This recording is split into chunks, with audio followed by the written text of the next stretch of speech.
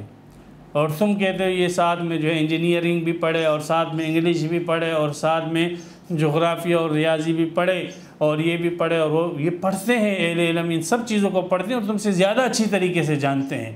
لیکن ان کا اصل ہدف جو ہے اور اصل مقصد وہ قرآن ہوتا ہے اور حدیث ہوتی ہے۔ یہ لولی پاپ کسی اور کو جا کر جو ہے کھلاؤ،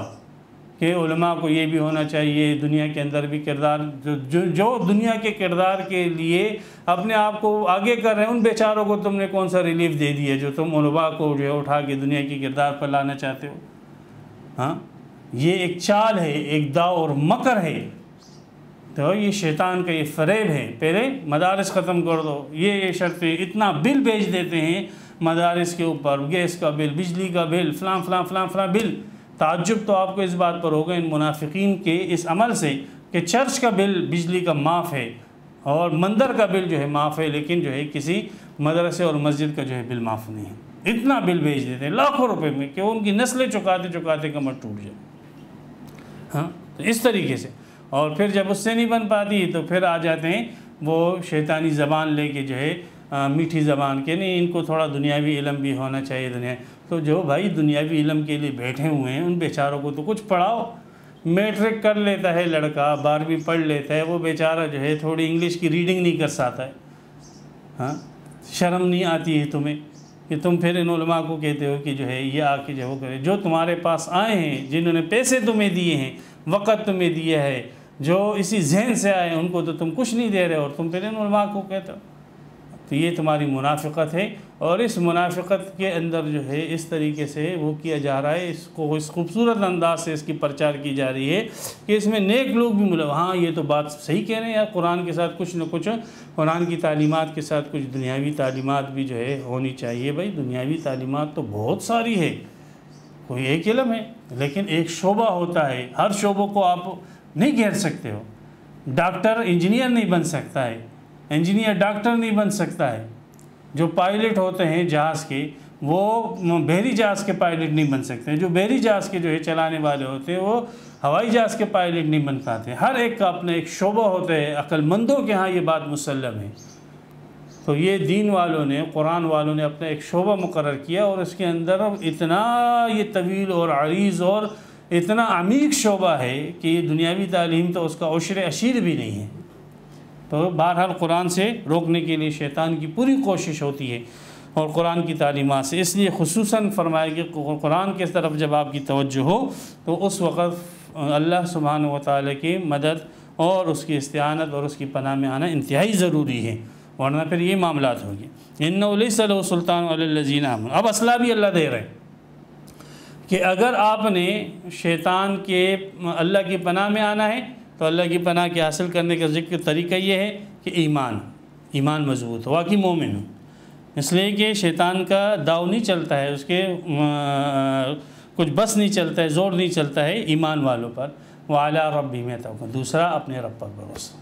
بھروسہ ہو۔ بھروسے کا یہ مطلب نہیں ہاتھ پر ہاتھ دھرے بیٹھ گئے، نہیں، جتنے اسباب آپ کے پاس موجود ہیں قرآن کی ترویج کے لیے وہ اس کو اسباب کو آپ استعمال کریں، اور جتنے اسباب آپ کے پاس موجود ہیں جو شیطانی تدابیر کو رد کرنے کے لیے وہ اسباب آپ استعمال کریں۔ پھر اس کے بعد اللہ پر آپ نے بھروسہ کرنا ہے، نہ کہ اسباب کے اوپر آپ نے بھروسہ کرنا ہے۔ یہ دو چیزیں، ایمان ہو اور اپنے حتی المقدور اسباب کو استعمال کر کے شیطان کا مقابلہ ہو اور اللہ کے اوپر بھروسہ ہو۔ انما سلطان علی الذین یتولونہ، ہاں شیطان مسلط ہو جاتا ہے ان لوگوں پر کہ جو شیطان کو اپنا رفیق بنا لیتے ہیں، اپنا سردار، اپنا متولی بنا لیتے ہیں۔ ہاں، شیطان اور شیطان کے نمائندے، یہ جتنے کافر ہیں شیطان کے نمائندے ہیں، اور اسلامی حکومتوں میں جو منافقین ہیں وہ شیطان کے نمائندے ہیں۔ تو جو ان نمائندوں کو، شیطانی نمائندوں کو اپنے اوپر مسلط کر کے اپنا حکمران بنا لیتے ہیں، اور اس کے ذریعے سے شیطان کو اپنا حکمران بنا لیتے ہیں، اپنا رفیق بنا لیتے ہیں، تو ایسے لوگوں پر پھر یہ شیطان کا داؤ چلتا ہے۔ اور واقعی ہم نے دیکھا ہے کہ وہ لوگ جو ان منافقین کے ماتحت رہ کر کام کرتے تھے، اور فنڈ آ رہا ہے فلاں حکومت کی طرف فنڈ آ رہا ہے، بڑا جو ہے فنڈ آ رہا تھا، منافقین کی طرف سے ان کو فنڈنگ ہو رہی تھی، تو ہم نے دیکھا، مشاہدہ ہے ہمارا کہ ایسی جگہوں سے پھر حق کی بات نہیں نکلتی، پھر ایسی جگہوں سے جو ہے حق کی آواز نہیں اٹھتی ہے۔ ہاں، یہاں سے خوبصورت آوازیں اٹھتی ہے، لیکن کلمۃ الحق ارید بہ الباطل کا وہ ایک نمونہ ہوتا ہے۔ والذین ہم بہ مشرکون، تو ایک تو وہ لوگ کہ جو شیطان کے دوست اور شیطان کو اپنے اوپر مسلط کر لیتے ہیں، دوسرے وہ ہیں جو شیطان کو اللہ کا شریک کرتے ہیں اور یا شیطان کی وجہ سے، شیطان کے ذریعے سے، شیطان کے سبب سے جو ہے شرک کے اندر پڑتے ہیں۔ شرک کسی بھی قسم کا، شرک فی الذات، شرک فی الصفات، شرک فی الحکم وغیرہ، صحیح، یہ سارے کے سارے جو ہے وہ ان کے اوپر شیطان کا داؤ چلتا ہے۔ ایمان اور متوکلین، مومنین اور متوکلین پر جو ہے شیطان کو کوئی داؤ نہیں چلتا۔ یہاں پر سورہ نحل کی 100 آیت تام ہو گئی، 13واں رکوع مکمل ہوا۔ اللہ سبحانہ و تعالی ہمیں قرآن کے ساتھ وابستہ رکھے، قرآن کا فہم ہمیں عطا فرمائے، اور قرآن میں آئے ہوئے اللہ کے احکامات پر ہمیں عمل کرنے کی توفیق عطا فرمائے۔ وآخر دعوانا ان الحمد للہ رب العالمین۔ تفسیر قرآن پر مبنی پروگرام قول اللہ میر عدیل عارف کی جانب سے